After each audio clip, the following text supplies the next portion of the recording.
네, 올해 들어서 이제 최전 기간 매도 랠리에 나섰던 개인 투자자분들이 어제는 이제 시장에서 돌아왔지만 결국에 지수가 모두 하락으로 끝이 났습니다. 시장이 뚜렷한 방향성을 그려나가지 못하고 지금 테마주 위주의 개별 종목 장세가 좀 펼쳐지는 듯한 분위기가 연출이 되고 있습니다.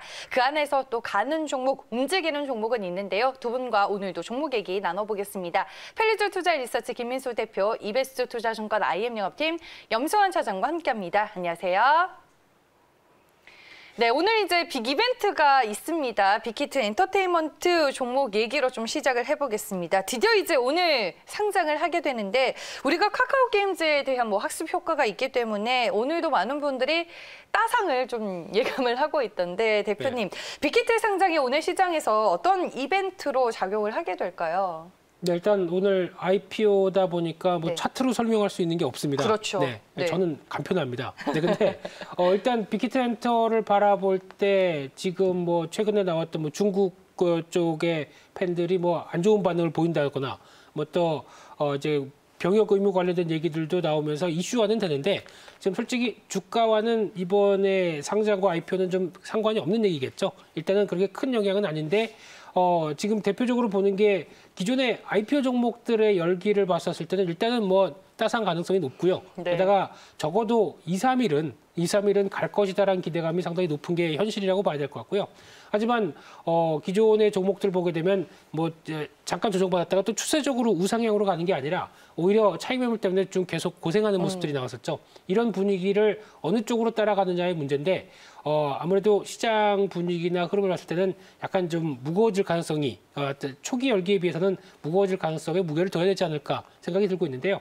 여기서 가장 주목하는 게 어떤 기관의 보유 관련되든 확약 안 팔겠다라고 하는 물량들이 얼마나 되느냐라고 봤을 때 지금 기준이 21.6%라고 얘기합니다. 네. 많이 낮아졌죠. 그러다 보니까 기존 종목들과는 좀 차이가 있다는 데 대해서 안도를 할 수가 있고요.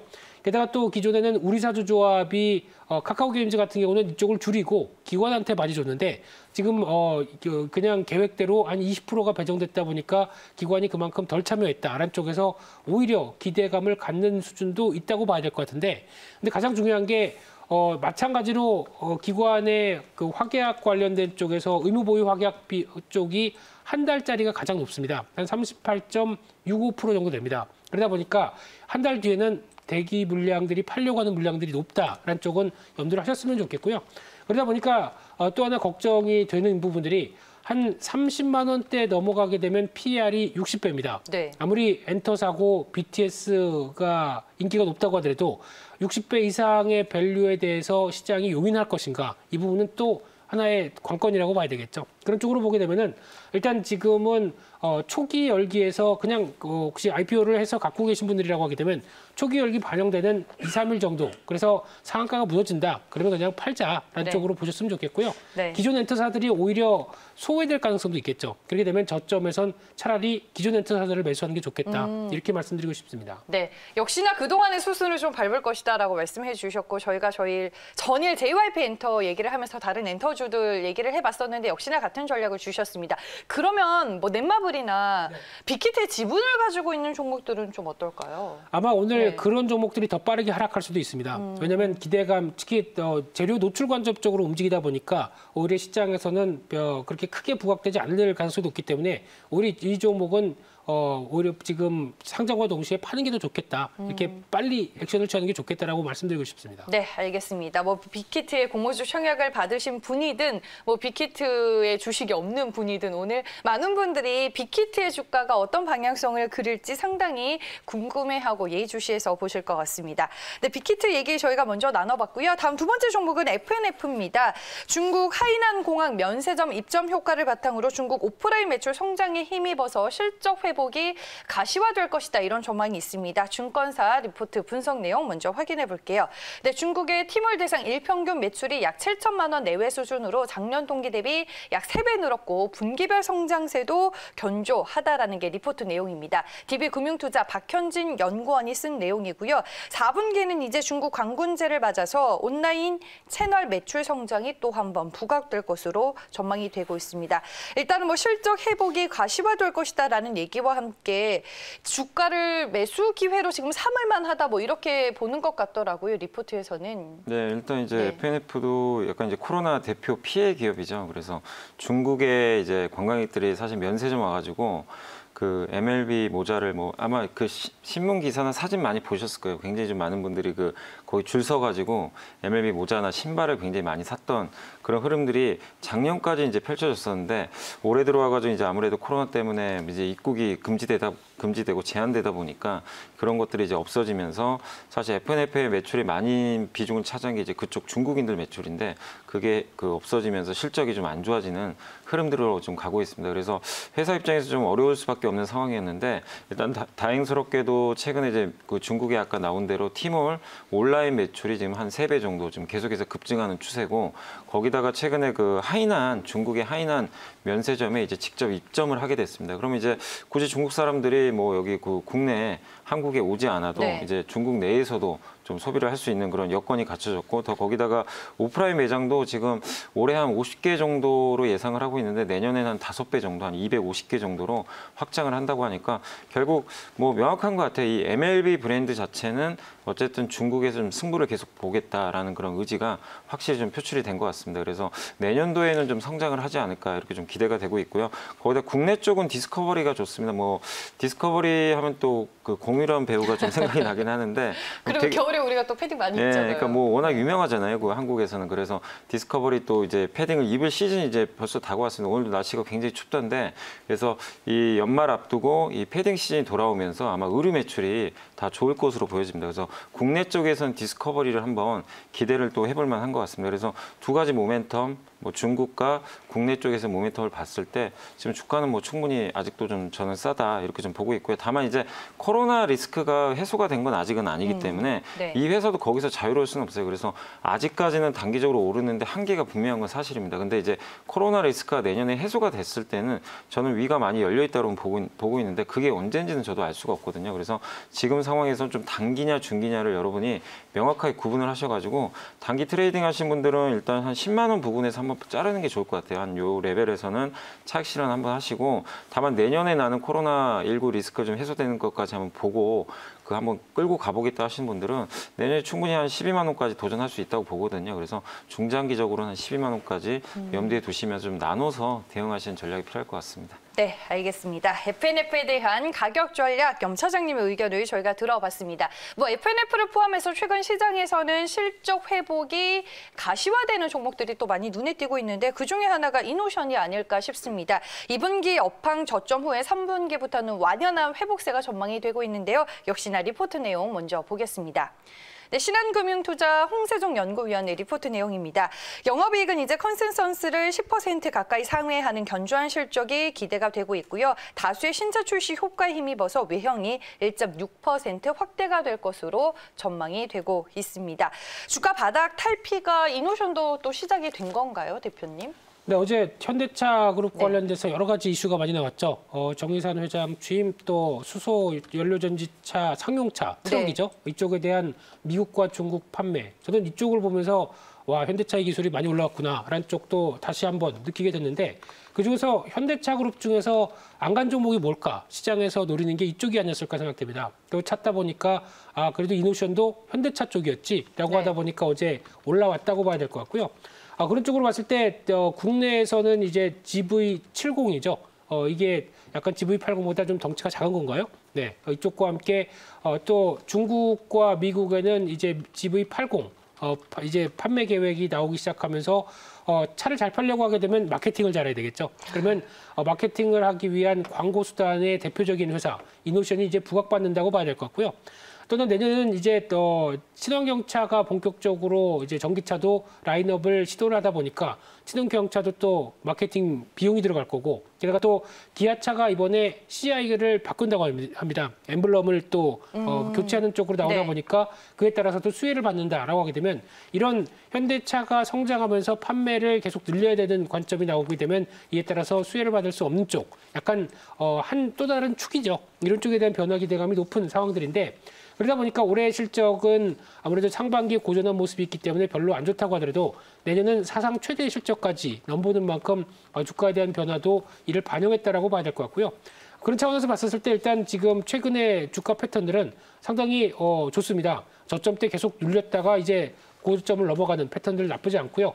주봉상으로도 지금 기준으로 보게 되면 저항대를 넘어가면서 움직이는 변화다라고 하게 되면 일단 62,000원대는 시도를 할 종목이라고 보여집니다. 하지만 여기서 현대차가 또다시 업그레이드가 나와야 그 다음 단계로 진입할 수 있을 것 같은데 지금 분위기로는 일단 시도는 하되 아직까지 현대차 그룹의 추가적인 동향들을 확인하자라는 관점이다 보니까 일단 중기 저항권 쪽에서는 한 번쯤 끊고 가는 전략이 좋지 않을까 이렇게 바라보고 있습니다. 네, 알겠습니다. 저희가 또 이노션까지 분석을 해봤습니다. 전일 이제 시장 안에서 탄소 배출권 관련 종목들이 잘 나아갔습니다. 아무래도 이제 미국 여론조사에서 트럼프 대통령과 조 바이든 후보의 격차가 더 벌어지게 되면서 이쪽 섹터가 또 부각을 받고 있는데 그중에 잘 갔던 종목이 KC 코트레일이더라고요, 차장님. 네, 그러니까 이게 원래 네. 그 이산화탄소 배출 관련해가지고 이런 이제 환경 문제 나오면 항상 한 번씩 움직였던 네. 그런 기업이고 어제 보니까 또 한솔 홈데코도 거의 상한가를 갔던데 그 두 기업이 좀 굉장히 좀 탄력적으로 움직였던 것 같습니다.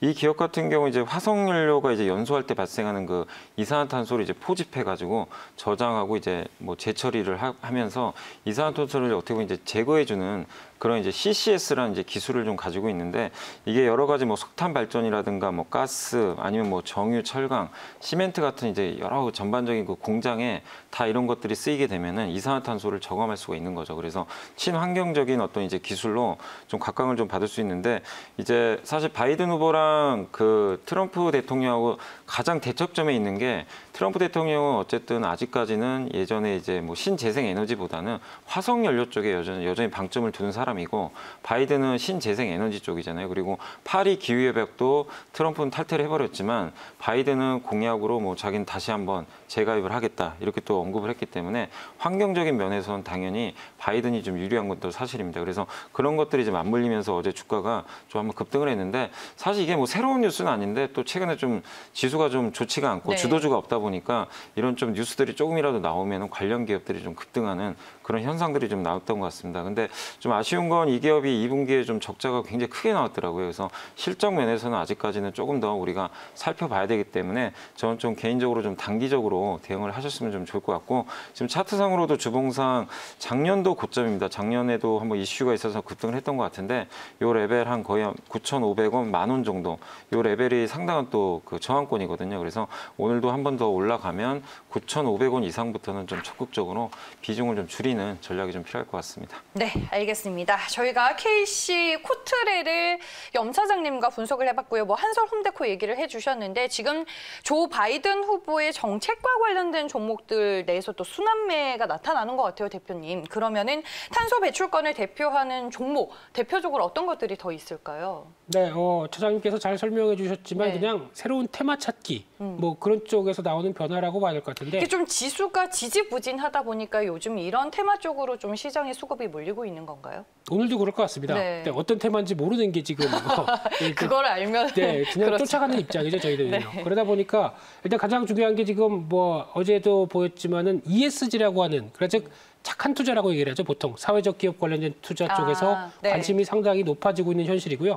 게다가 이제 EU에서 약간 이제 징벌적인 세금입니다. 그래서 2021년도 탄소 국경세 관련된 쪽에 얘기도 나오다 보니까 관련된 키워드가 이제 탄소 배출권까지 넘어오는 단계가 아닌가 생각되고 있는데 어제 움직였던 종목들을 보게 되면은 어제 뭐 한솔 홈데코나 이건산업 약간 조림 관련된 산업 쪽이죠. 네. 후성도 탄소 배출권을 하는데 다른 어떤 매출에 비해서는 좀 미미하고요. 게다가 KC 그린홀딩스, 휴캠스 뭐 이런 쪽도 있는데 휴캠스는 워낙 시총이 좀 무겁고요. 근데 여기서 눈에 띄는 종목이 KC 그린홀딩스로 보여지고 있는데 단기간 시세보다는 지금 좀 중기적으로 봤을 때는 환경 관련된 쪽이 부각된다라고 하게 되면 당연히 가치를 부각받을 수 없는 밖에 없는 게 비상장 쪽으로 한 40개 회사가 환경 관련된 쪽을 하고 있습니다.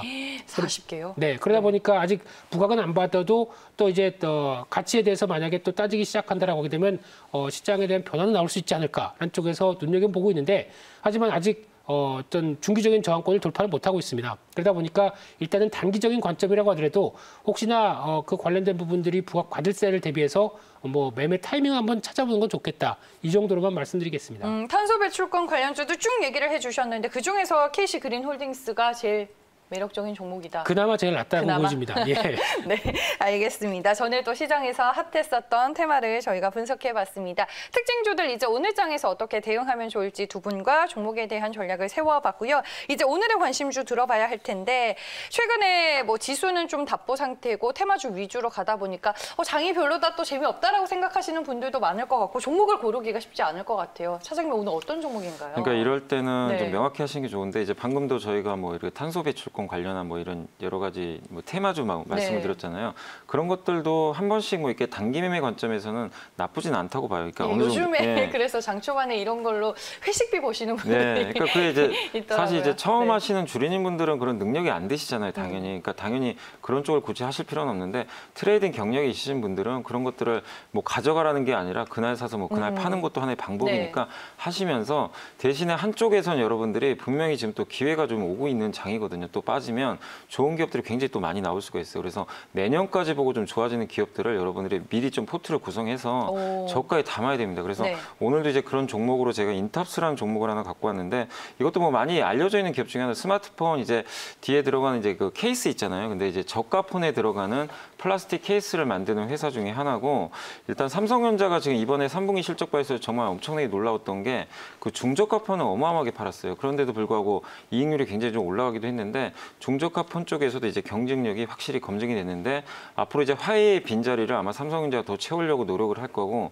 그럼 고가폰보다는 중저가폰에 더 열을 올릴 가능성이 높습니다. 그러면 결국 그쪽에서 비용 절감을 더 할 수 있는 부분이 메탈 케이스보다는 플라스틱 케이스를 채용할 가능성이 있어요. 그래서 카메라 스펙은 향상을 시키지만 나머지 이제 부자재 같은 경우는 오히려 이제 원가 절감을 위해서 약간은 좀 그 떨어지는 사양을 좀 채택할 가능성이 높습니다. 그래서 그런 쪽으로 보면 인탑스가 뭐 어떻게 보면 이제 삼성전자 입장에서는 좋은 또 부품처가 좀 될 수가 있는 거죠. 그래서 인탑스 좀 계속 관심 있게 내년까지 한번 보시면 좋을 것 같고 3분기부터 실적 좋아질 것 같고요. 그리고 이 회사가 현금 부자입니다. 지금 가지고 있는 뭐 부동산 현금 합치면 3천억 넘는데 시총보다 많아요. 그래서 굉장히 좀 안정적인 회사니까 관심 있게 보시고 일단 매수가는 한 17,000원 정도 좀 잡아주시면 좋겠고 손절가는 한 16,500원 좀 짧게는 좀 설정을 해놨는데 왜냐하면 이제 단기적으로 만약에 여기가 좀 부러지면 조금 더 밀릴 수는 있으니까 그 점은 좀 염두를 해두시고 목표가는 한 2만 원 좀 잡으시면서 일단은 좀 한번 대응을 해보시면 좋을 것 같습니다. 알겠습니다. 많은 투자자분들이 지금 장에서 종목 선택이 또 쉽지 않다라고 이미 느끼고 계시는 것 같은데요. 뭐 내년을 좀 준비하는 전략도 필요하다라고 차장님께서 말씀해 주셨고요. 그런 관점에서